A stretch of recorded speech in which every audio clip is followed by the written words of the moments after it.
Hello viewers, টিমফ্লিক্সের পক্ষ থেকে আমি আপনাদের সঙ্গে আছি নিবির হোসেন। আজকে আমি দেখাবো মাইক্রোসফট অফিস ওয়ার্ডের একটা গুরুত্বপূর্ণ অংশ। রিপোর্ট বা থিসিসের ক্ষেত্রে অনেক ডায়াগ্রাম দরকার হয়, যেটা শেপ নিয়ে কাজ করতে হয়। এই শেপের কাজটাই আমি আজকে আপনাদের দেখাবো। চলুন শুরু করা যাক। প্রথমে আমরা মাইক্রোসফট অফিস ওয়ার্ডে ওয়ার্ড ফাইলটা নেই।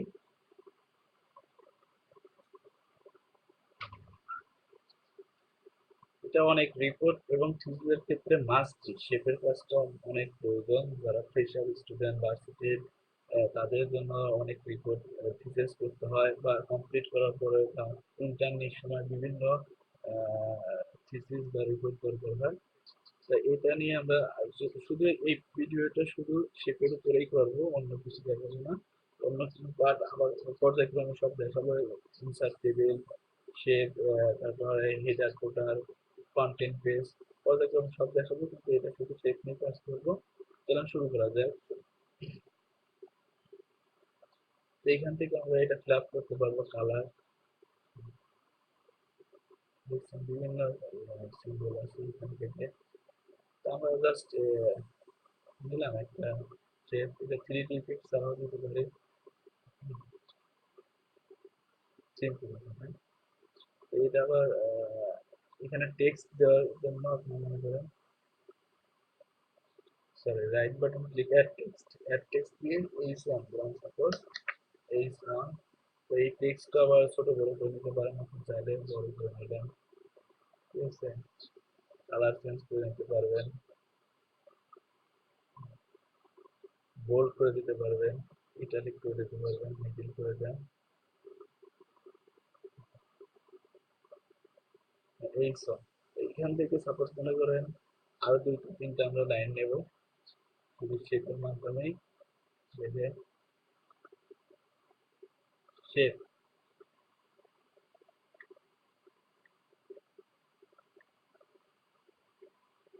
শেপ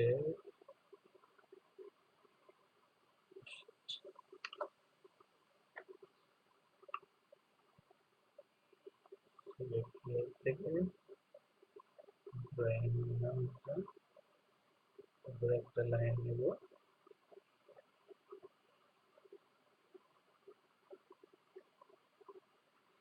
এটা ধরে পরে ছোট বড় করতে পারবেন, আমি জাস্ট দ্রুত দেখাচ্ছি, এটা অনেক সুন্দর করে করা যায়।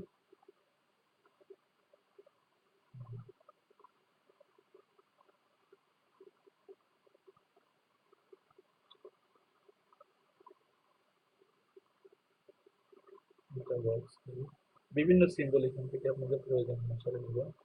জাস্ট আপনাদের দেখাই দিচ্ছি।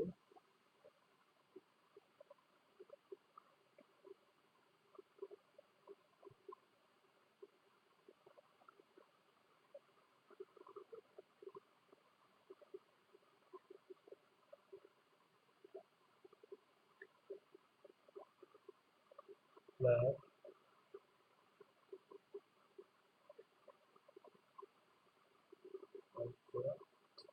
এগুলোকে আপনারা সুন্দর করে এক টেক্সট করে দিতে পারেন।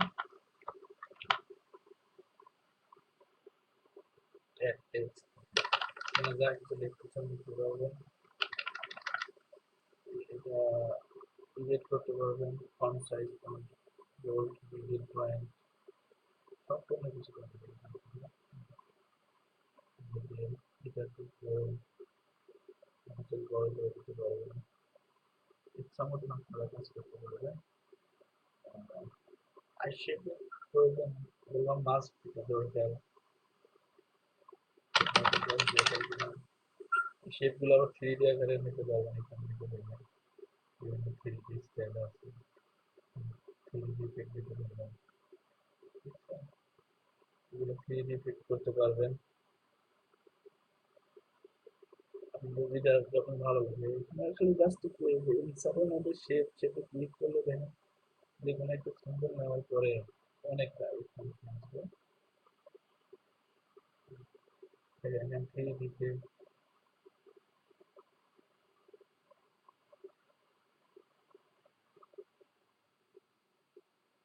সাধারণ একটা শেপ হতে পারে,